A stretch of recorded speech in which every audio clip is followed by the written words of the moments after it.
One knows nobody so well as one's fellow. Every step of the common journey tests his mettle. You'll not find the warrior, the poet, the philosopher, or the Christian by staring in his eyes. Better fight beside him, read with him, argue with him, pray with him.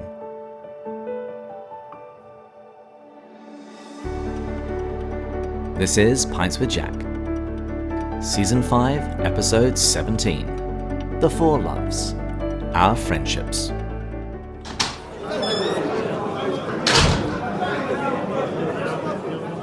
Good morning, everyone. Pints with Jack is your favourite weekly C.S. Lewis podcast where three friends, Andrew, David and Matt, break down and discuss the works of C.S. Lewis.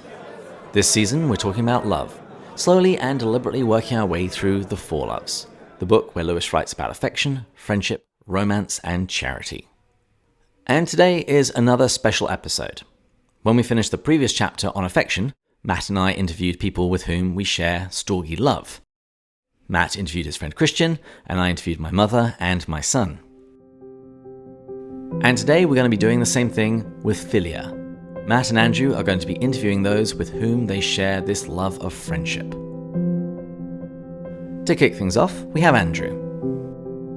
Well, I found it really appropriate in our chapter on friendship, listeners, to bring in my two oldest and best friends, or let's say longest and best friends.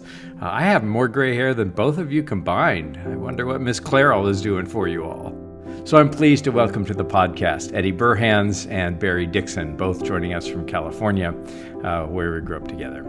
So I wanted to chat just a little bit about how we met and what unites us as friends. Would love to hear from both of you about C.S. Lewis and what your relationship with him is. And then, as I shared with you, I've got just a few questions that came out of the chapter. So, so if you don't mind, just introduce yourselves. We'll go in alphabetical order. So we'll start with Eddie. Well, hello everyone. My name is Eddie Burhans. I live in Orangevale, California, which is a suburb of Sacramento.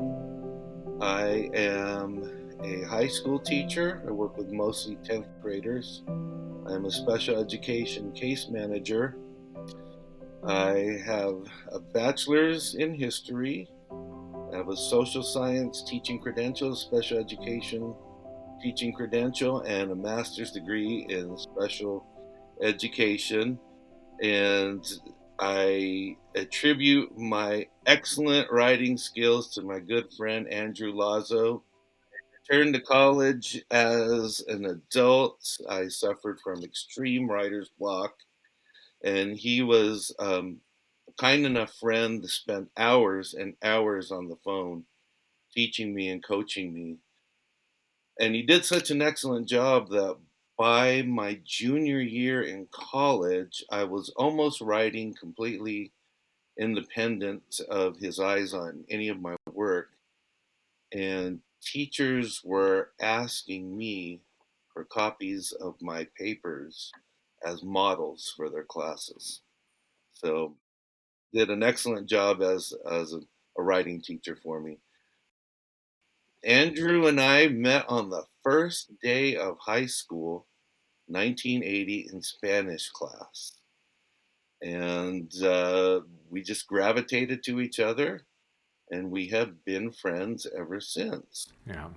It was shortly thereafter that I became a Christian.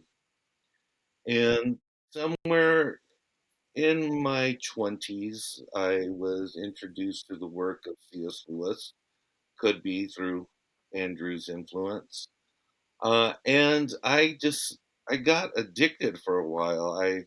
I bought every piece of literature that I could find. I read everything. My favorite works were, of course, the Narnia Chronicles, but I also particularly loved Mere Christianity and The Great Divorce, both of those books. So, Barry, you're up. Andrew and I met, correct me if I'm wrong, my friend, I believe we were about 14, 15, and we met at a Phil Keaggy concert, if I'm not mistaken, at Marriott's at the time. It was called Marriott's Great America.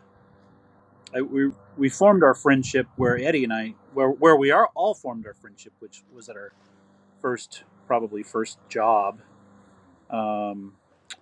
and we have been roommates. And Andrew and I have been roommates in college situations, and we have gone through phases where we don't talk for months, partly because I've had children, and when kids come along, it's kind of like all of your focus is stolen. Yeah.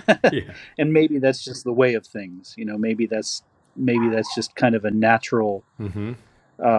what's the word, detour in some relationships. We go back a couple of years. My relationship with C.S. Lewis started when I was 5. My mother, amazing woman, read the entirety of the Chronicles of Narnia to me. Um, Inspired me on so many levels. It's hard to even count. The greatest of which was I aspired to learn to read them myself, which I did several times. I still have the original box set, tattered, no glue left on the binding. I wouldn't open one if you paid me. Set that lives on a shelf next to a reader's copy that doesn't have the same nostalgia associated with it. My favorite book, and I have to say this as a Christ follower, I must say, outside of the scripture, because we always have to say that, right? My favorite book is Paralandra. A close second is The Great Divorce, which I am going through now. It's amazing how many friendship topics you could extract from that, or maybe amazing how many unfriendship topics you could extract from that. Did I answer your question? I'm hoping so. Absolutely. Absolutely. Well, And I am sorry that I forgot the Space Trilogy because I absolutely love that series. And it should be noted that I met Barry at the same place that we all worked at one time for quite a bit of time, which is Sunrise Rollerland. And then when Andrew took off for college, Barry and I became extremely good friends, and both Andrew and Barry ended up being the best men in my wedding. That's right. And of course, I owe Sunrise Rollerland my wife as well because I met my wife at Sunrise Rollerland. She turned out to be the best wife I ever had. We're still married to this day. well, and yeah, I think Rollerland was Wally World, as we called it. That was, I think, pivotal for us. Barry, I have a different memory. I think we may have gone to Kegi later, but I think, and I absolutely could be wrong, but I think I met you in line for the Keith Green Memorial Concert Oh my in the fall goodness. of '82. Okay. And because we went to different high schools. We did, yeah. And then I would come to Sunrise Rollerland because they had a Christian skate night on Monday nights. That's right. And you would show up for that. I am more than happy to sit corrected, as one can imagine that the order of things gets lost in the decades. Well, and what I love about Lewis, especially this chapter, and he says it elsewhere in some of his writings, he says that the kind of the hallmark of a new friendship is the phrase, "What, you too? I thought I was the only one." And so, yeah, Eddie and I, we met in Miss Altieri's second period Spanish class, and we were both not believers at that time. And as I was prepping for this episode, I realized that we both really kind of, or all three of us, have kind of had troubled relationships with our fathers. My dad was gone, and not necessarily huge tragedies, but still some struggles that I think fed into our early friendship. But primarily, it was about music, and so I don't even know how many concerts Eddie and I went to together, and Barry and I, all three of us sometimes, and then Barry and I lived at Belmont College where he studied. We both studied music business. And so we were actually part of making music together. And that was the thing that was, I don't know, I think it's pretty fair to say that it pretty much consumed our whole lives. I mean, we spent a lot of hours going to shows. Agreed. And music is still a very, very important part of my life. And I think for many, many, many people, music strikes a chord that, there's really no pun intended in that. It calls up time periods in our life, and I can listen to music, and your faces come to mind because they're so closely associated with what we grew together appreciating. maybe we don't always have the same tastes exactly, but I think we have a depth of appreciation that we've shared. Mm-hmm. Yeah, I think so. Lewis says that you have your first friend, and then your second friend who likes all the same music, all the same things, but likes them in the wrong way. And so I think that we each have bands that, there are bands that I like that the two of you can't possibly like because you guys are idiots. But we both agree about the value of music. And, a lot of my musical tastes, Eddie really brought me to. I remember borrowing October on LP by U2 and going, man, these guys are gloomy gusses and they don't evince the joy of the Lord. And then I remember wearing a collared shirt and standing in the back of the room at Striper, crossing my arms and going, these guys are idiots. And I ended up loving both of those bands. And so Eddie was instrumental in that. But I think I brought some stuff to you too, Ed. Yeah, I suppose so, but not the best ones. Hey, you never read lyrics. You never read liner notes until I came along. Yeah, and then you claimed ownership to all of them, Striper and U2 and King's X and all. Well, I've got profoundly good musical tastes. I think what I've learned from both of you, and I don't know that I've really implemented it because I still struggle with it, but I've always been kind of the unfan. If it's been popular, I've always held my nose because of its popularity. Kind of, not, I won't say counterculture, but just kind of not into it because people are into it. And you guys have tried to lighten me up and say, hey, just appreciate this for what it is, man. It's just not the end of the world if you don't like what he's wearing or what his hair looks like, You're always old beyond your years. When I met you, I thought you were like 30 or 40 years old because of the way you carried yourself, and you had that mustache there. You were so adult, and you ran around wearing a jacket and a collar all the time. So I always thought you were so much older than. Oh wow! And yeah, and frowned upon those childish fads and phases. Yeah. Well, he was a year older than us. I mean, and that was a big difference back in the day. He graduated a year before we did. Model of maturity, I must have seemed like. Yeah. As I was listening to the chapter, and listeners, we looked at the C.S. Lewis doodle. And one of the things that jumped out to me as I looked at that was this idea of companions versus friends. And by companionship, I think he means affection or storge. It's like we happen to be in the same demographic. We happen to work at the same place or go to the same high school or whatever. And we were at the same place at the same time, and we had lots of companions. We could name names, or we've probably forgotten most of them, of folks that we worked with or went to school with. But out of that companionship that we accidentally happened to be, next to each other in Spanish class, I had to introduce Eddie that week and pronounce his name. We realized we were going through a lot of the same things, not only dad stuff, but, Eddie and I both became Christians the first year of high school. We both started attending the same church. We both wanted to be in leadership. We both, really wanted to dig deeply into our faith. And so out of companionship, a couple of people who realize they have the same interests kind of separate themselves. And Lewis says, companionship is the soil out of which friendship grows. Have you found that true, both in our friendship and in other friendships for you all? Well, absolutely. And what really stood out in the chapter to me was as long as you have this agreement to be companions, you don't really need to know anything about the other person. Mm-hmm. And it almost is just incidental that once you find out, are you married? You're not married? Do you have kids? Do you have this? It doesn't matter.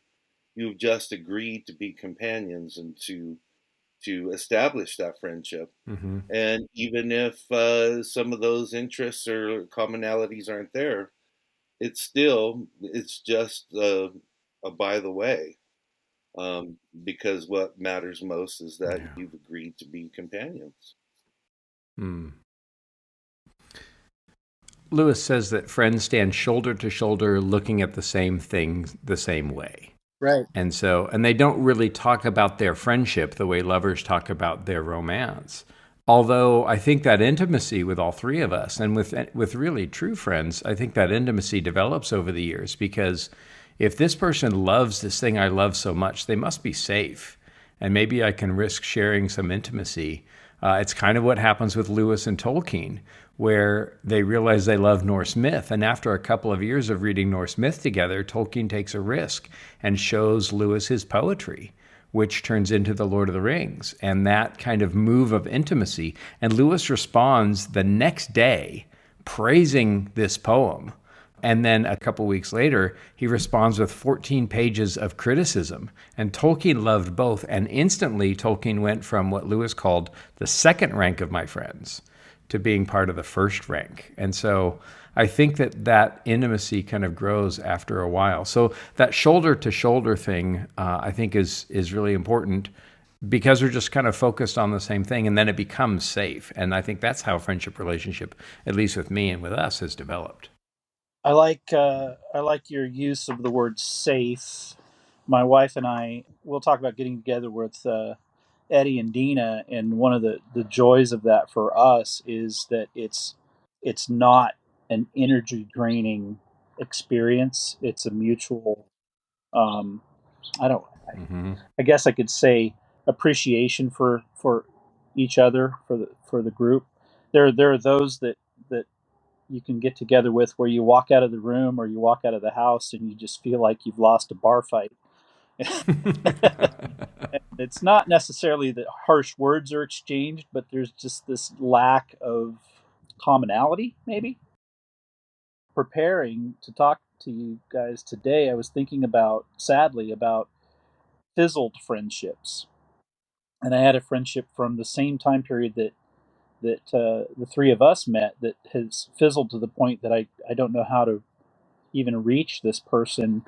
There was a key moment where I realized there was no commonality. We were watching a movie that was very deep, very demanding emotionally and profound, and it ended and the titles rolled and the TV turned off, and this individual said, "I don't get it," and I'm standing there with tears coming out of my eyes. Wow. What do I do with you? So the commonality is, and the sense of safety around what you hold as valuable, important, uh, the kind of the pathos aspect of things, is Yeah. is kind of key, I guess. Hmm.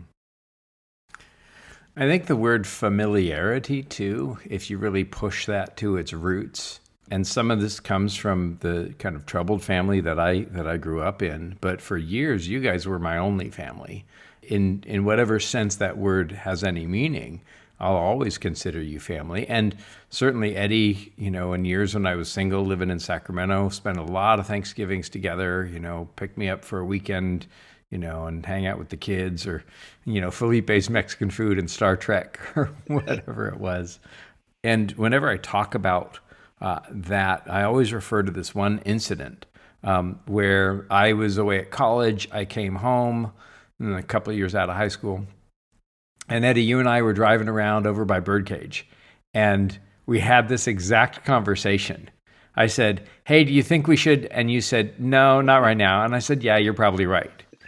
There was no noun in that thing, but we knew exactly what each other was thinking. And I think that's what Lewis calls storge, kind of invading or coming into friendship, because it's that affection of kind of belonging together for a long time. And I think sometimes that's where the intimacy comes, because we have this familiarity that feels safe. It doesn't only breed contempt, I think. No, and I definitely a feeling of safety. And I mean, years can pass, and it just doesn't feel like any time has passed.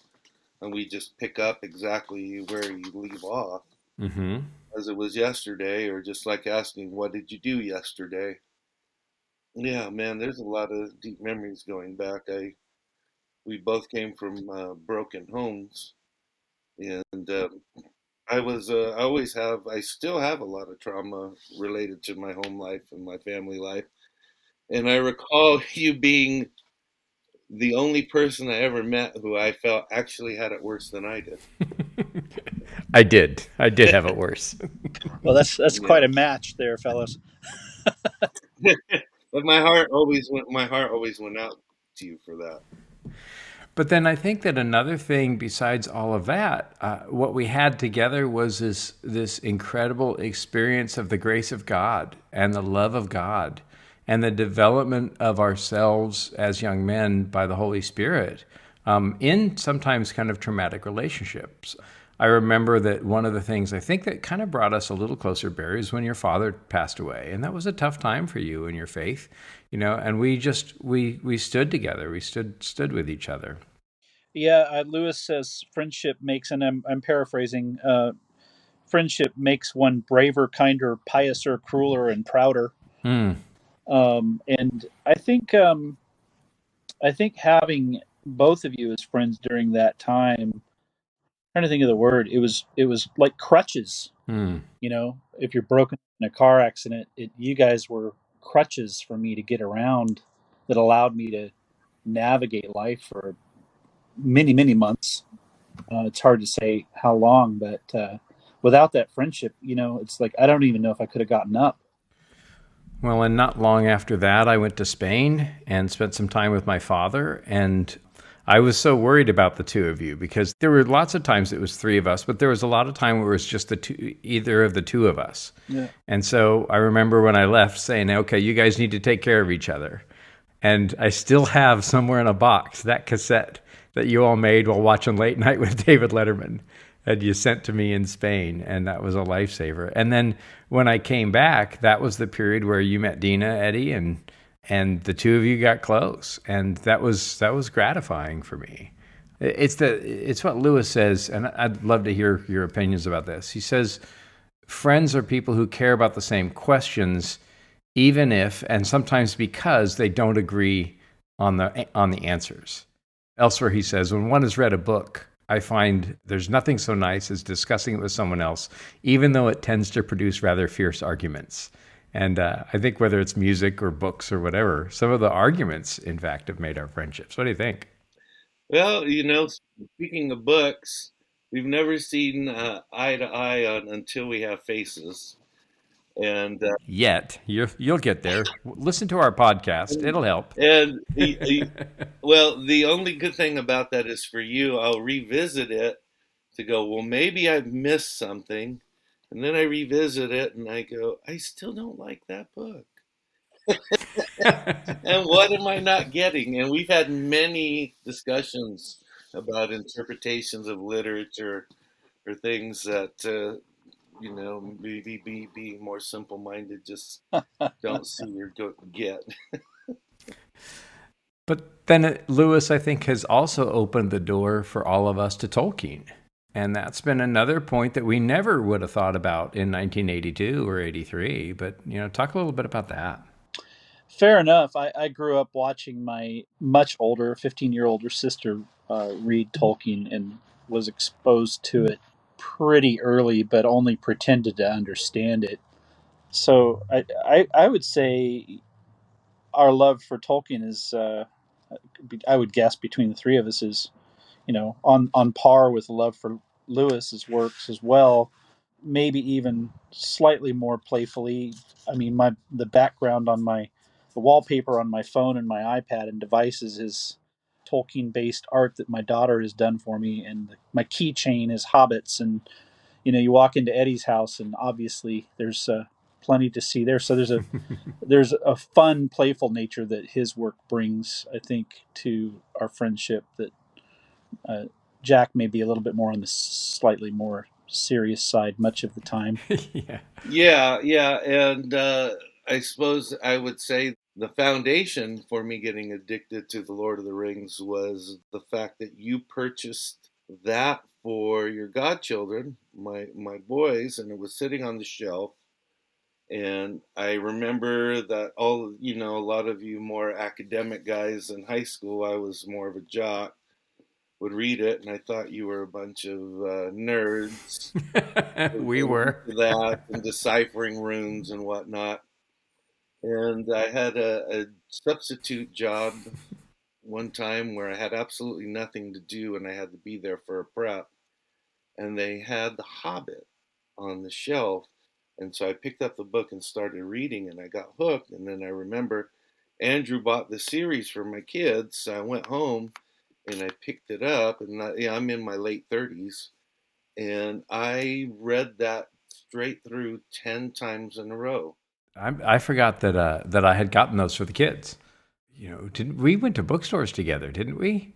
That became huge. And I joke about the education piece, but after being in the music business for years, I came back to Sacramento area, which is when Eddie and Barry and I spent more time together. But by then I was really committed to reading and to English and to getting my degree. And even then there was a little, what are you doing? You're just goofy. You guys, you're a bookworm, egghead. And then you were at a career change and started going back to school, and all of a sudden you kind of got it. And I think that really enriched our friendship, because it's like that used to be an area where we didn't share, and that was fine. We didn't necessarily share it. We had so much that we shared, but Tolkien better than I do. We haven't really even talked about our faith much, even though that was such the center of our lives. I think I've shared my faith more deeply with you two than outside of my wife than anybody else. It's certainly the the primary commonality. I don't necessarily think it would be possible to have a depth of friendship as a Christ follower with somebody who's not a Christ follower. It's just a whole nother paradigm. I hate to throw out cliche words. When you come before Christ, you're standing on higher ground, you're lifted up by his Holy Spirit, and it's hard to relate on a deep level with somebody who hasn't been lifted up miraculously to understand on some small level who God is and what he's done. So I value the friendship with both of you that touches that same point of faith. We have different iterations of it in some small ways, or different expressions, I guess, maybe in some small ways. But the person of Jesus Christ is central to all three of us, and I can't imagine having that depth, as I said before, without that common point. It's, I think, what we said about safety, to some degree. And certainly in my own vocational journey, as I've been traveling towards priesthood, both of your affirmation when I was at the beginning of that vocational process was crucial, because if anybody would know that that's a crappy idea for me, it would have been the two of you. And you were both in your individual ways, really affirming, and that, God spoke to you through that. So, yeah. Lewis talks about how friendship seems, and I'm gonna paraphrase. I'm gonna put it in my own terms, but there's kind of a timelessness to friendship. If you don't maintain a romantic relationship, even day to day or week to week, it really kind of tends to fall away. And if you don't maintain family relationships or affection relationships, certainly I'm not in touch with almost anybody from high school. And if you don't maintain those relationships of Storge, they fall away. But as kind of a closing question, I wonder what you all think about the kind of instance of the freshness of speaking again after all these years, as if we don't need to as if something else. I don't know. I don't know why there's this kind of eternal quality to friendship, even after years not chatting together. And I don't remember the last time the three of us just sat down, on Zoom or in person. So why do you think that is? What do you make of all of that? For me, it's a little bit like a friendship is a little bit like walking into your closet on the first fall day and pulling your favorite flannel shirt down, that's been sitting there through the warmer months, and saying, I'm comfortable here. I'm comfortable with this, It's familiarity. Listeners in Texas and Florida won't know that experience, but trust us on that. Well, those of you who don't know what chili is, I'm so sorry for that. And I hate to reuse the word familiarity, warmth. There. How do you find the right words to describe that? I guess that's the whole point of the conversation. It's something that you go to and you know it's going to be there. And I shouldn't use it, perhaps, as the word. It depersonalizes it. But it's reliable. It's going to be there. There's trust and loyalty and faith and timelessness in it. I see it as providential, as almost meant to be, that we find each other and stay close to each other and agree to support each other in this life. I think that that's exactly right. In Screwtape Letters, he says that now is the place where time meets eternity. And for me, it's an invasion of the eternal. And I think that there will be a freshness and familiarity in heaven, and the timelessness of heaven, that heaven isn't bound by time, that we are eternal creatures, right? Like Lewis says in Weight of Glory, there are no mere mortals. You've never met an ordinary person. Every person you meet will outlast every building you'll ever see, every civilization. And for me, it's this kind of gift of God to affirm friendship as a truly important love, that it has an eternal nature that none of the other loves in some ways have. And I'm just grateful to share it with you. We got to get together more often than we have, and maybe we'll set that up offline. But I'm grateful for y'all spending some time today and reminiscing about our time together. I wish you all would hurry up and get gray hair, because I'm tired of being the old guy. Any final thoughts? My daughter told me a quick story today. Can I relay it to you? A story more on unfriendship. The family she works for owns a billiards hall near where Eddie and I live, and a young man was with 3 of his friends and stole the general manager's billiards cue about 2 weeks ago. And one of the crowd of 4 came back in. They caught this on camera. Came back in. They saw him on camera. Called the sheriff officer over from across the parking lot where the substation is. He came in, and when questioned, the young man said, "I had nothing to do with this." And then he heard it was on camera, and he said, "Camera." His name was Devin, and his phone number was 916 ... So it's like unloyalty, unfriendship. You give them up the second you've been caught. And I just thought that was a funny example of what friendship isn't. Although maybe he needs to read the 10 Commandments and not steal things, of course. Any final thoughts from you, Eddie? No, I just appreciate both of your friendship and the closeness that we've shared, and just the fact that we do share that familiarity, and we can go to each other anytime at any point in our lives, and it just picks up like it never left off, like it's always been there. And that's definitely what, when it comes to our commonality, that's we've had each other all along the years. What a gift. I think that that's a real sign of God's gracious care for us. In the next chapter, we'll talk about agape, or agape, and how unconditional love, decision love, comes in to strengthen all of the friendships. And I'm grateful for the way that I have been able to show that to you both over the years, but also the way that, far more proportionally, you all have shown unconditional love. I hadn't been a great friend or a great Christian sometimes, and you all have loved me even though there was no payoff in it for you.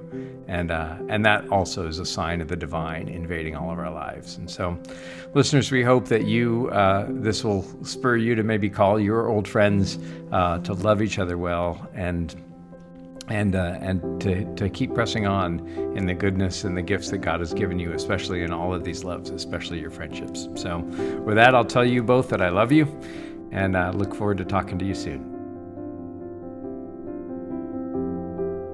Next up, we have Matt.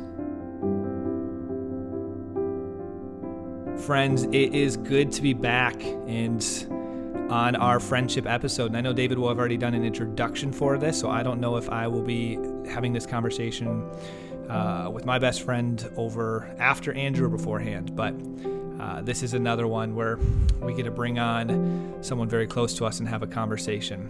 And so this time I am bringing on my best friend from high school and just an incredible human being. And he also is named Matt Mulder. And in high school, we were called the two Matts. And we'll get into this later, but I genuinely owe everything to this person. I actually gave his best man speech and joked about how when I went into high school and I met him, and we'll talk about this story of how we met, but I was 100 pounds, genuinely, and 5'2", I think. And I was at a new high school and didn't really know many people and didn't really have a lot of friends freshman year. And this gentleman was actually like varsity basketball, varsity football, jock. He was the opposite, probably went through puberty in 7th grade and had more facial hair in 7th grade than I have now still. So anyways, I'm really excited for this. We're gonna just have a free-flowing conversation. We're gonna talk about friendship. I hope you guys enjoy this. But welcome, Matthew Dale Mulder, my personal therapist. Thank you so much, Matt. It's awesome to be here. I love it. Yeah, and Matt is, the reason I joke with that is because he is a therapist now. And I'm not actually kidding when I say, high school and college and all of life, you take wounds, there's arrows that come at you, and to have someone in your corner as incredible as this person, who's not only a therapist, but him and I really have been on the spiritual journey from the beginning in high school. And actually, I'm getting a little ahead of myself because I don't want to share from my perspective what kind of bonded us so early on. But Matthew, thank you for joining us. And I want to kick us off with C.S. Lewis writes in Friendship. He talks about how there's this wait, what, you two moment. And I know you and I both very much know the very first time we really hung out and when it launched our friendship. So we'll talk about that in a second, but I'm curious a little bit more high level, and it might be around that, but what do you think it was for us that you two, that I thought I was the only one, that bonded us at such a interesting time period, such a formidable time period? This would have been end of freshman year, I think June particularly, but then over those next couple months as you got to know me and you're like, oh, you know what? I think I want to make this person my best friend. Yeah, I love it because it's not one of those things that you can really choose in some ways, right? Like I think, and Lewis writes about this too, the timing's out of our control. And so while you joke about me being a jock coming into high school, and I suppose from a lot of people's perspective, I guess on paper, I technically was. I was a football player, a basketball player. I knew as a freshman that I might be getting pulled up to play. So I was just bigger than everybody. It wasn't that I was so good. I was just 6'2" in 8th grade. So like it worked out. And it was actually 6th grade that I started puberty, not 7th grade. In all seriousness, I think for me, while on the outside it looked like I, had it going for me, in the inside I was longing for a close friend. And so when we crossed paths, and I'll let you tell the story from your perspective, but when our dad kind of, connected us, I was looking for a friend. Sure, I could catch a football, I could make 3-point shots, but deep down inside, I was looking for someone to be my friend who I could do life with. And I think too, what I would say connected us from my perspective was just this depth, this desire for genuine emotional connection, but also spiritual connection. As freshmen in high school, I don't know how many freshman guys are looking for that, but I think that we both were. And I think that, that's one of the reasons we connected so deeply, so quickly, is I was longing for friendship, you were longing for friendship, and there was a depth that really brought us together in a meaningful way.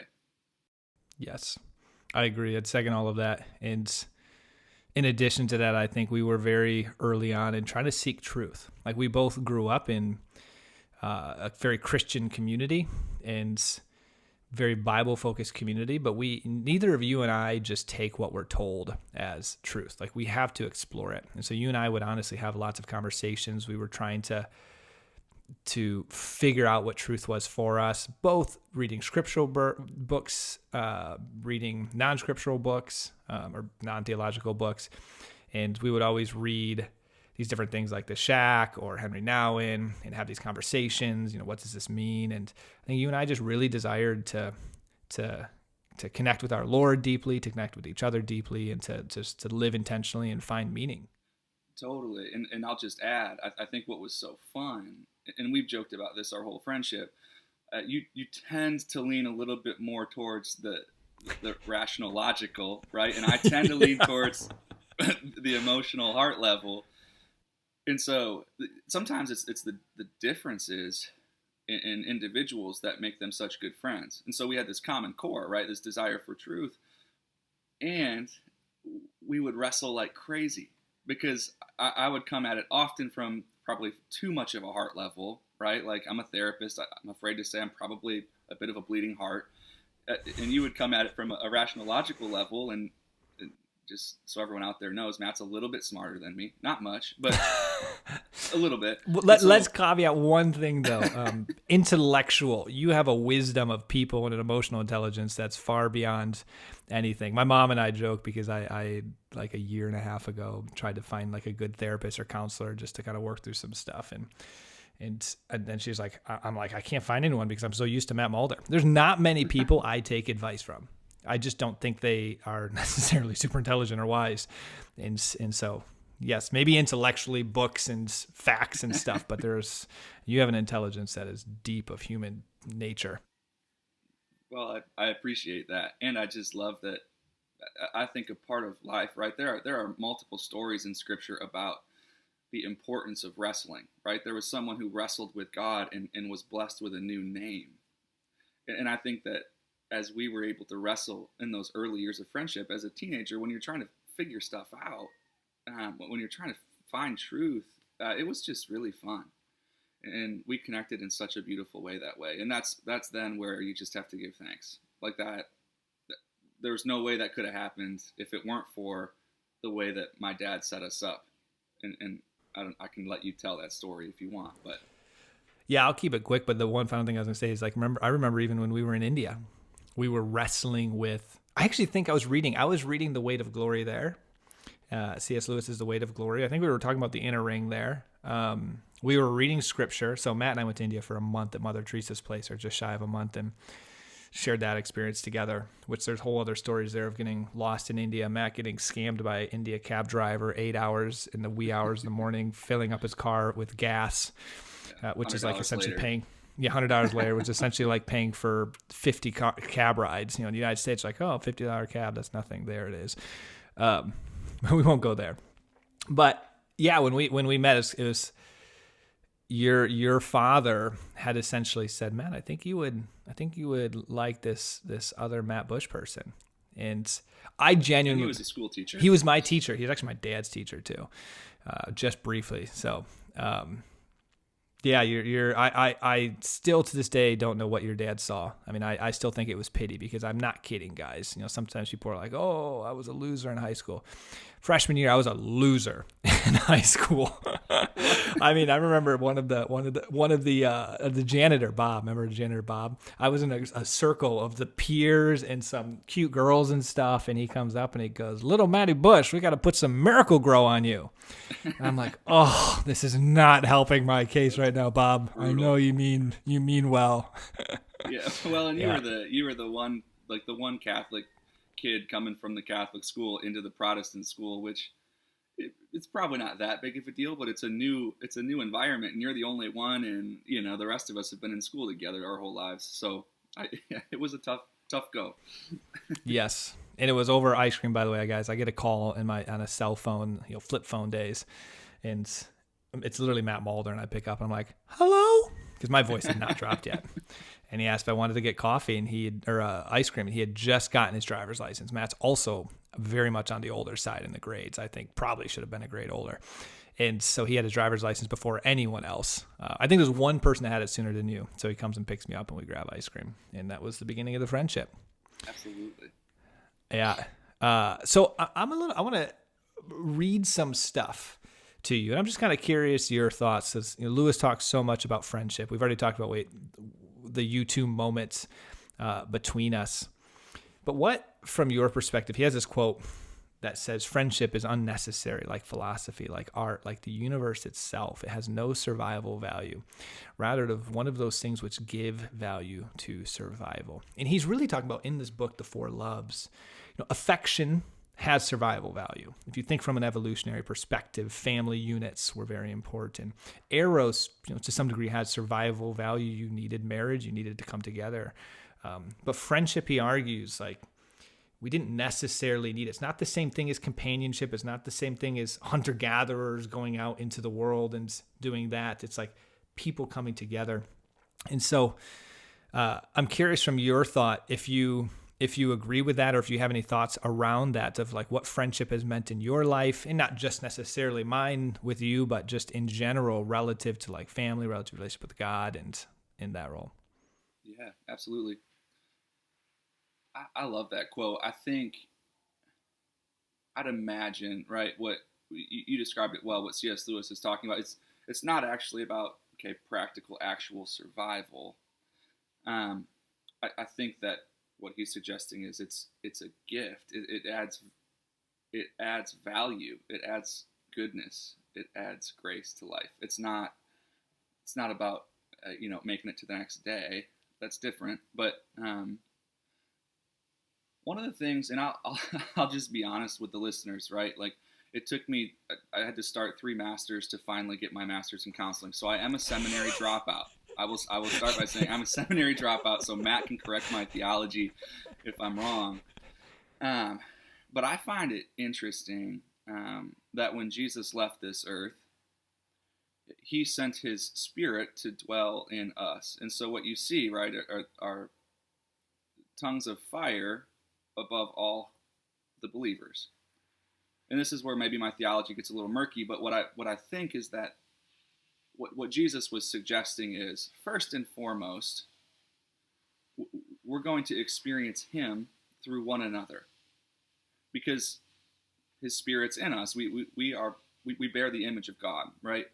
And so while friendship might have nothing to do with actual survival, I think it has a lot to do with how we experience Jesus. And that is gift. I love the word delight. I also love the word savor. We savor friendship. We savor time with good friends. For any of you out there who are now in your 20s, 30s, 40s, right? You don't get to hang out with your good friends every single day anymore. But you might get to go on a trip and be together for a long weekend out in the woods, sitting around a campfire, sipping on something you love. And we savor that. We delight in that. We experience the goodness of Christ in a way that we don't experience it anywhere else. It maybe even a way that you don't quite experience it in marriage, because you don't have the same time, you don't have the same story together, right? Like I love my wife Jill dearly. We just got married in August. I recommend marriage. It's wonderful. and I've still looking for it, Matt.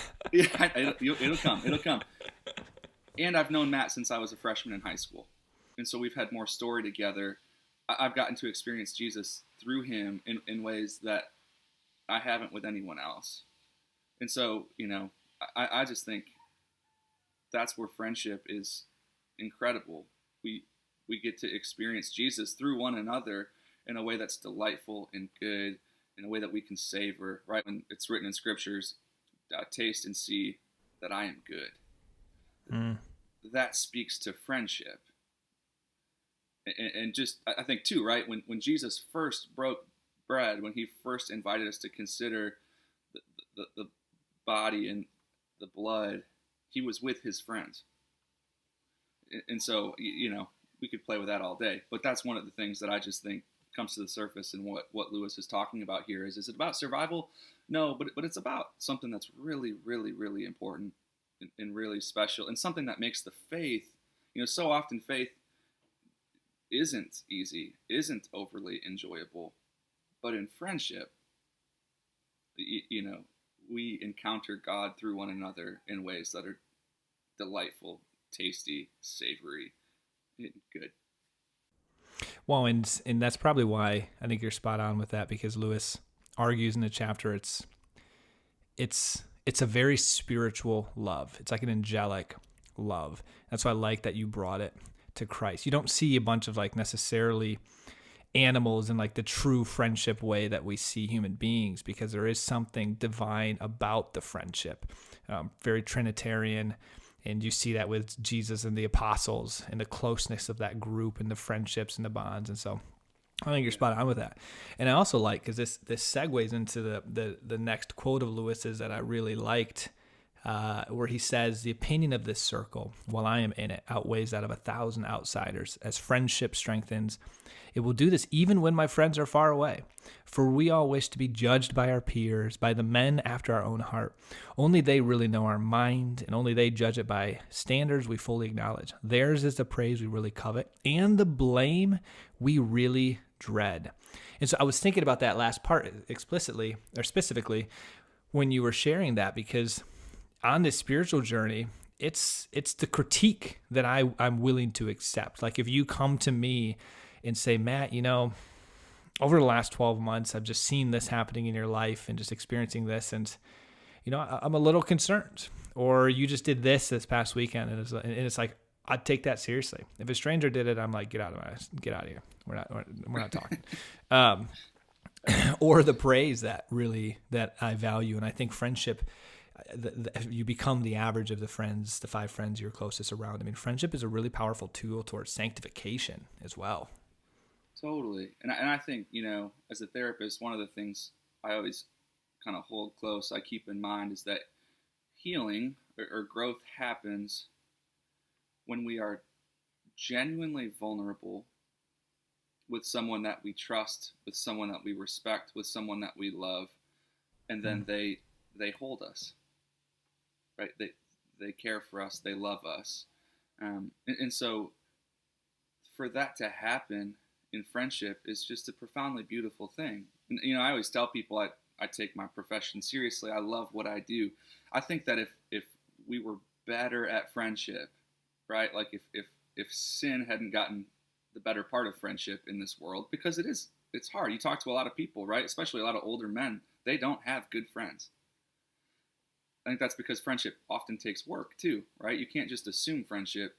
But I wouldn't have a job as a therapist if we all had better friendships, because that's, I think, ultimately where healing is happening.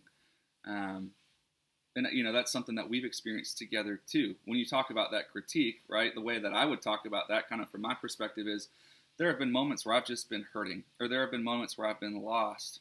There have been moments where I've been in tears, and I just come to you and I am truly vulnerable. Not some kind of, Instagram post vulnerability, kind of fake vulnerability, but just at my wit's end, right? And you just give me a big hug, and you affirm me, you remind me of who I am, who God is. And then there's also some times where, yeah, of course, I'll listen to your advice because I trust and respect you, whereas I might not listen to someone else's advice as quickly because we don't have that trust. And it's just really special. It's a beautiful thing.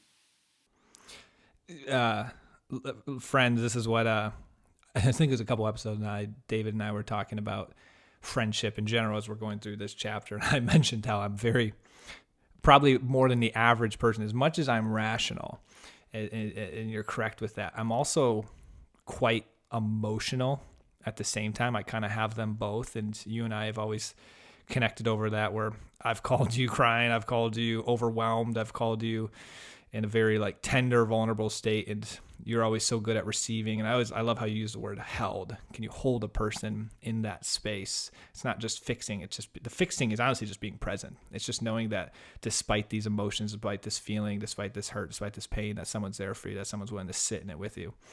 And you've actually helped me become better at that. Witnessing you do it has been helpful for my own journey. Yeah, for sure. I love that. I think I just read this, I don't know if you've heard of the book Sabbath. No. I think it's like finding rest and renewal in the midst of our busy lives by Wayne Muller. I think that's how you say his name. And he writes a lot about how we often struggle to hear God's voice because we're way too busy. We often struggle to hear God's voice in the midst of, our problems, our chaos, because we're too quick to try to fix. We need to slow down in order to actually hear God's voice. And so I think, in good friendship, when we hold one another, when we wait to try to offer advice or try to fix, that's when we can actually begin to hear God's voice or his direction for us in our lives. And that often just comes through a warm embrace. I mean, it's amazing how, that works. But it really does. And we've experienced that through one another, which is so cool. That in some of the biggest, most pivotal moments of our lives, it's literally been a big hug or just presence and encouragement. Maybe a gin and tonic and Taylor Swift. That happened too, once upon a time. And Listeners know gin and tonic and Taylor Swift. Yeah, Matt's the person that I went to I joked about this in his best man speech of all the things we've done, including a Taylor Swift concert. And then I said, and no, we were not 18, we were 27. Well, you literally flew out. What? The best part of that story is you and I had 2 or 3 gin and tonics. And as we're walking into the concert, before I was a therapist in the previous life, I was a youth pastor back in Holland, Michigan. So we're out in California, and we're walking into this concert, and we hear a girl yell from a car, like, "Hey, Matt, is that you?" So then we both turn around because we're both named Matt, right? And it's one of the girls that I had led in youth group. And she's like, I've lost all respect for this guy. Yeah, right. It was hilarious. I'm like, what are the chances? So it's a vulnerable moment, and we held each other in that. I love it. Well, I'm actually a curious question. I was not expecting to ask this, but when you brought up the therapy, and I almost forgot. Obviously, you work with tons of individuals struggling in life. What would be your suggestion? There's probably listeners, because we have enough of a listener base that either don't have really good friendships, that are struggling. What would be your advice to someone that's not feeling a lot of happiness or joy or community in life? And let's pretend they were coming to you and you just sense that they need to really work on that community, that friendship, to get started with that. What do they need to do from like a vulnerability perspective, or to seek this out? What would be some advice you'd give? Yeah, that's a good question. I know it's case by case. There's probably no like very general thing. All you got to do is this. No, for sure. But I where it's important to start, and this is where I start with each client that ever sits with me, I think that especially in the therapeutic setting, people can assume trust. I think therapists can assume trust. Like, I've noticed this in my own therapeutic work with counselors. I've seen a counselor or two who just start to really try to dig deep right away and move too quickly when we haven't even built trust yet, right? Like, just because I'm sitting with you, just because I pursued you to be my therapist, that doesn't mean that you should trust me. So I always remind people, right? Like, we can get hurt when we offer too much of ourselves, or if we're too vulnerable right away with people that we don't trust. And I see this a lot with like the social media thing, right? And Brené Brown, love her work, God bless her. But there's been this like influx of what I call fake vulnerability, or just unhelpful vulnerability in social media. And I work with teenagers. I see this all the time. Someone will post something vulnerable, and then someone will comment in a way that's disrespectful, and it ends up hurting them. Right? And this can also happen in real relationships. So usually what you see with people who have struggled with friendship or feel like they don't have friends, there's usually some pretty deep hurt or wound there, whether that's from parents, siblings, other friends, social experiences, right, where they struggle to trust. And so what I always suggest is make sure you are looking for friendship, relationship, somewhere where it ought to be safe.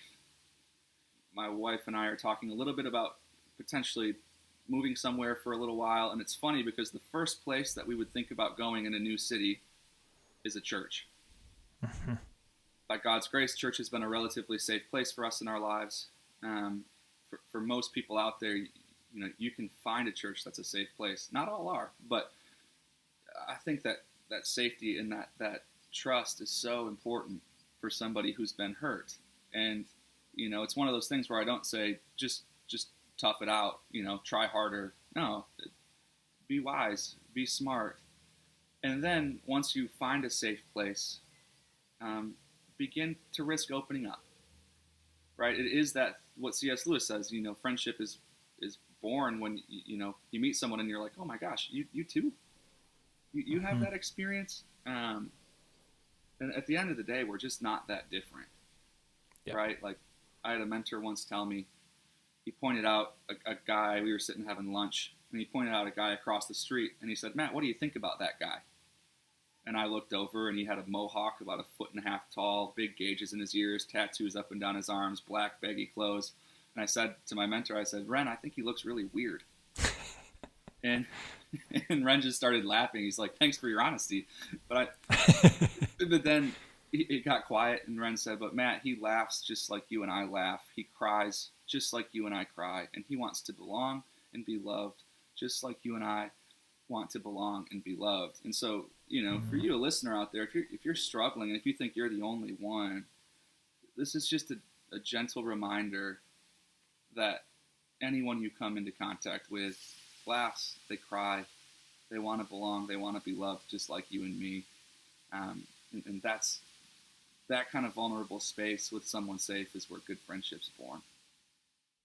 I like that. And actually that is similar to what Brene Brown says of almost like calculated vulnerability is not a bad word. That sounds like, or is a bad word. It sounds like an oxymoron, calculated vulnerability. But you have to develop the trust. It's like, if you barely know a person, be vulnerable, but only to a certain degree until you realize they can handle your vulnerability and maybe meet you and match you. Then you can go a little bit deeper and then wait until you see it. And you can go a little bit deeper and wait till you see it. You can't just go from 0 to 60 because that's how you're going to get hurt. And not everyone is going to hold you in that space. Not everyone is going to protect you. And I've always thought that was really good advice. You got to be vulnerable, but you can't be the person that's pouring your heart out from day one. That's just not, she actually says that's not healthy. That's rooted in like an insecurity and a need to connect. That's not good. For sure. And I think too, when in my office, in my practice, whenever I sit with someone, I invite them to hold 2 words really close to their heart. And the first word's curiosity, right? We all know the quote, be curious, not judgmental. In our own stories, but in the stories of others, in the lives of others, curiosity will get you a long way. Because believe it or not, people actually tend to like to talk about themselves. So if you're curious, if you're curious towards them, it's amazing what will often come out. And then the other word is kindness, which is a very therapeutic word. I get that, but I'm a counselor, so got to be kind with yourself. You got to be kind to yourself and to others. And if you hold those 2 words close, you'll be surprised, at who you end up talking to and what friendships might develop or blossom. Well, I want to finish with a quote, whether we talk about it or whether we just leave with it, because I just think it's so beautiful. And I feel this between you and I feel really blessed. Lewis writes, but in friendship, being free of all that, we think we have chosen our peers. In reality, a few years difference in the dates of our births, a few more miles between certain houses, a choice of one university instead of another, posting to different regiments, the accident of a topic being raised or not raised at a first meeting, any of these chances might have kept us apart. But for a Christian, there are, strictly speaking, no chances. A secret master of the ceremonies has been at work. Christ, who said to the disciples, "You have not chosen me, but I have chosen you," can truly say to every group of Christian friends, "You have not chosen one another, but I have chosen you for one another." The friendship is not a reward for our discrimination and good taste in finding one another out. It is the instrument by which God reveals to each the beauties of all the others. They are no greater than the beauties of 1,000 other men. By friendship, God opens our eyes to them. They are like all beauties derived from Him, and then in a good friendship increased by Him through the friendship itself, so that it is His instrument for creating as well as for revealing. And I mean, there's so many things in there, from revealing beauties. I like how he says for creating. We experience God. We experience each other. You bring out the beauty in me. I bring out the beauty in you. You let me see my own beauty and my own worth. And all of that, we can't claim we chose it. And honestly, when I look at our friendship, I didn't say to myself, "Oh, I want to be Matt Mulders." best friend, it just it happened. I mean, your dad God used your dad and brought us together. And I just think that chosen, that word, the beauty, instrument, I think it's just so incredible. I love that, Matt. And it reminds me that one of my favorite passages in Scripture is in Exodus, right? When Moses is wandering through the desert, he bumps into this burning bush, which I bet we've all prayed for a burning bush at some point, right? I'm still waiting on one, but it's powerful because what God says from the bush to Moses is, I have heard the cries of my people, and I have come down to rescue them, to set them free, right? And I think in friendship, again, not to be redundant here, but in friendship, we experience something significant of Jesus coming down to walk with us, to hold us, to set us free. And to your point, like, that's truly beautiful. And that's why friendship at its best is as beautiful as it gets this side of heaven, which I love. Boom. Well, Matthew, I am incredibly grateful for you joining, and more incredibly grateful for God bringing you into my life. I love you, brother, and can't say thank you enough for coming on. I love you too. Yeah, thanks for having me. It's been a gift to be here. It's more of a gift to be your friend. Oh, well, I appreciate that. I know that's not true every single day, but hopefully overall. Oh, awesome. And that's going to be everything for today. I hear the last call bell, and so I just wanted to thank all of you for listening, our Patreon supporters, particularly our top tier supporters, Anonymous, Bud, Shane, John, Kevin, Brian, Kay, Paul, Kimberly, Gillis, Gary, Stephen, Matt, Jeff, Kelly, Chris, John, Kate, Peter, David, and Rowdy. Please join us next time when we'll be going further up and further in. Cheers!